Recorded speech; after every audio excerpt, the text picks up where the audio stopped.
Chapter 1. In the classic 1960 movie, Inherit the Wind, the religious townspeople of Dayton, Tennessee, battling the godless forces of evolution, sang choruses of an 1873 gospel song titled, "Give Me That Old-Time Religion."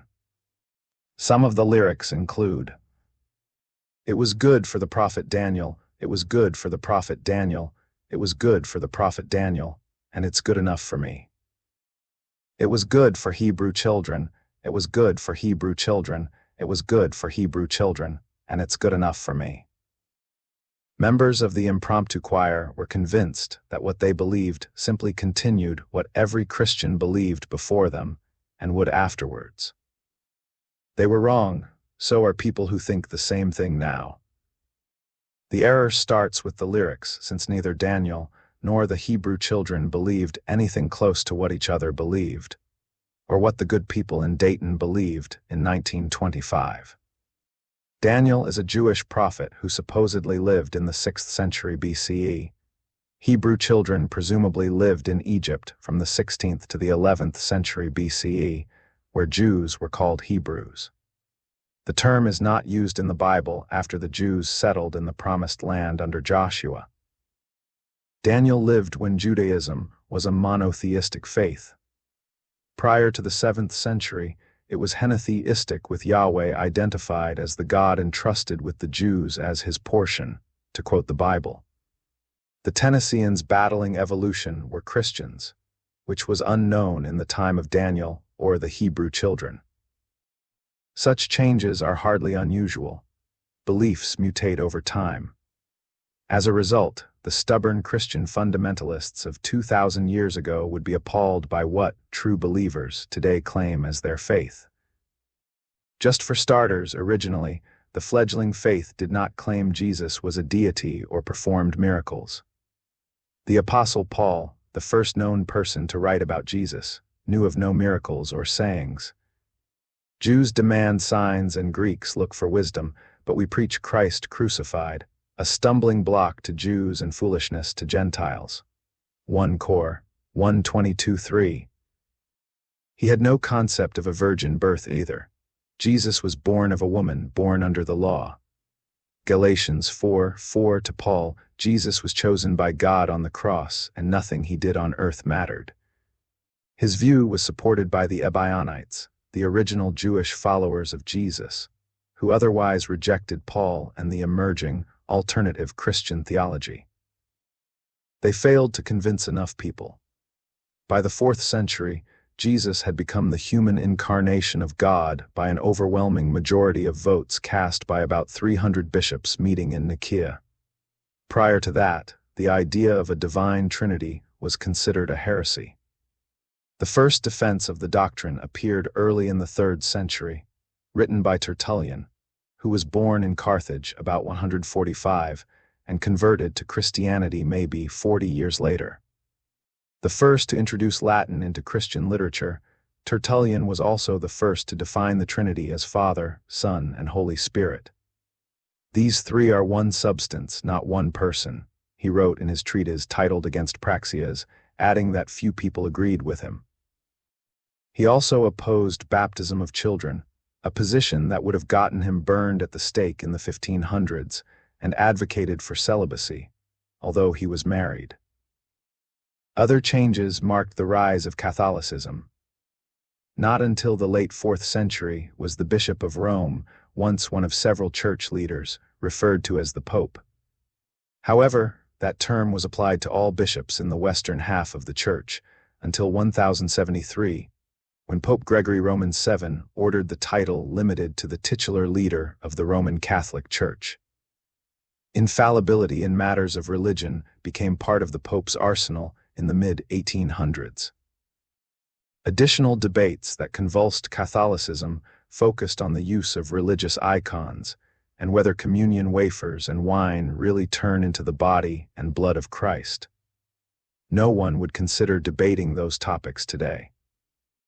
The idea that Jesus' mom Mary was immaculately conceived comes from the 1800s. Prior to that, espousing such an idea might have gotten a theologian labeled a heretic. The changes have continued. The Second Vatican Council met in the early 1960s. Every theologian there was male. If there is a third council, constituents are likely to be largely female, according to T. Howland Senks, professor of historical and systematic theology at the Jesuit School of Theology of Santa Clara University in Berkeley, Calif. In a published report, he said, "These are the people doing theology today. To see them, look at the theological faculties in the graduate and professional schools and at the students currently enrolled in doctoral programs. These are the future theological experts." At the same time, Catholic theology has been affected by the swelling ranks of religious leaders from outside Europe and North America. At a meeting in 2010, for example, some 600 theologians came from 75 countries, including Kenya, Ivory Coast, South Africa, Nigeria, Ethiopia, and Cameroon, Brazil, Peru, Argentina, Bolivia, El Salvador, and Chile, India, Sri Lanka, Australia, Japan, and the Philippines. Their views of inclusivity are rupturing old-time beliefs. Along the way, Christian religious dogma has been affected by enormous gains in science. "We live in a universe of unfathomable temporal depth and spatial extension," wrote John F. Haught of the Woodstock Theological Center in Washington, D.C. He added that the universe is 13.7 billion years old and contains an estimated 125 billion galaxies racing away from one another at an ever-increasing rate of speed. "There's also the likelihood of intelligent alien life," he said. Try supporting those ideas in the 1600s, when astronomer Galileo was arrested by the Church for reporting the scientific fact that the Earth orbited the Sun. The growing scientific knowledge explains why Vatican Roman II broke with Catholic time-honored teachings by conceding that there may be truth, grace, and even salvation through non-Christian traditions. Pope Francis, the first pontiff from South America, more recently added good. Atheists and gays to the list of those who are acceptable into a Catholic heaven, another idea transformed over time. Limbo, an imaginary place conceived by medieval theologians to host unbaptized dead, such as infants and good people who lived before Christ, was erased in 2007.